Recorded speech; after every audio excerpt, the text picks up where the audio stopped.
Donc, la mode municipale est à la pérennisation du provisoire, à l'instar des coronapistes.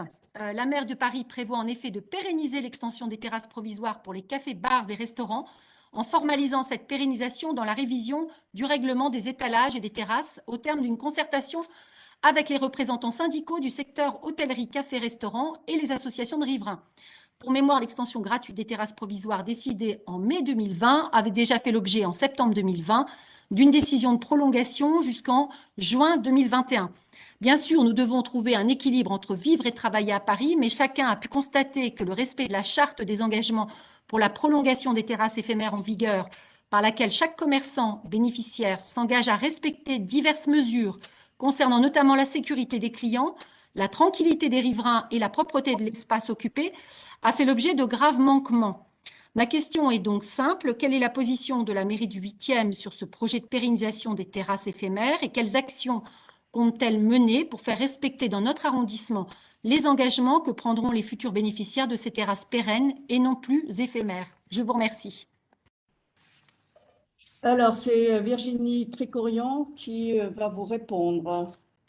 Merci, Madame la maire. Alors, effectivement, merci de souligner qu'une très large concertation est menée depuis le mois d'avril sur un nouveau règlement de terrasse et d'étalage, concertation ouverte à des associations d'habitants, de commerçants, de professionnels et également aux élus. Dans ce cadre-là, nous, la majorité du 8e, nous avons été largement présents à l'ensemble de ces rencontres pour justement porter notre point de vue et on a eu une part active sur l'ensemble des ateliers qui se sont tenus. C'est pas fini, il y en aura d'autres.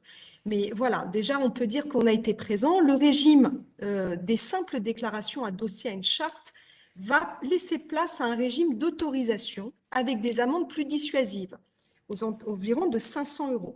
Donc, on a insisté sur ce point-là pour justement trouver des mesures qui permettent de faire appliquer le respect des mesures en place.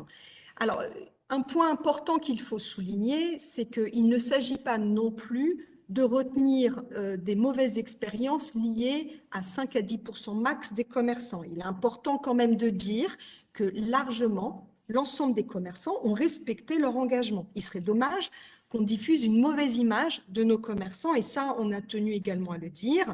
C'est pour ça que Jeanne Dautesserre a particulièrement insisté sur la qualité du dialogue qu'il fallait instaurer dans ces débats et dans cette large concertation. Il est important de s'écouter, de s'entendre, de respecter chacun et de trouver des mesures qui permettent de satisfaire chacun. Voilà. Mais la majorité des commerçants, je me permets de le dire en tant qu'adjointe au maire en charge des commerçants et artisans, ont largement respecté les engagements qu'ils avaient signés. Donc, j'aimerais qu'on retienne cette image-là. Ensuite, concernant les terrasses éphémères dégradées ou gênantes, nous sollicitons systématiquement les services de la ville de Paris en charge de la verbalisation. Des mises en demeure de démontage peuvent être dressées à l'encontre des propriétaires et les services de la propreté évacuent les terrasses laissées à l'abandon. N'oublions pas qu'il y a l'application Dans ma rue qui peut être utilisée par n'importe qui pour justement souligner des mauvais usages de terrasses. Ça, c'est ouvert à n'importe qui. Il n'y a pas que nous, en tant qu'élus, qui devons intervenir dès qu'on constate ce genre de choses. Bon, malheureusement, il faut quand même admettre que les agents sont actuellement démunis, car si la mise en demeure n'est pas suivie des faits, le propriétaire n'encourt pas de grosses amendes. C'est pour ça que nous avons insisté, en tant que participants à cette concertation, à ce qu'il y ait des amendes d'une autre mesure dissuasive qui puisse être mise en place. Voilà notre position.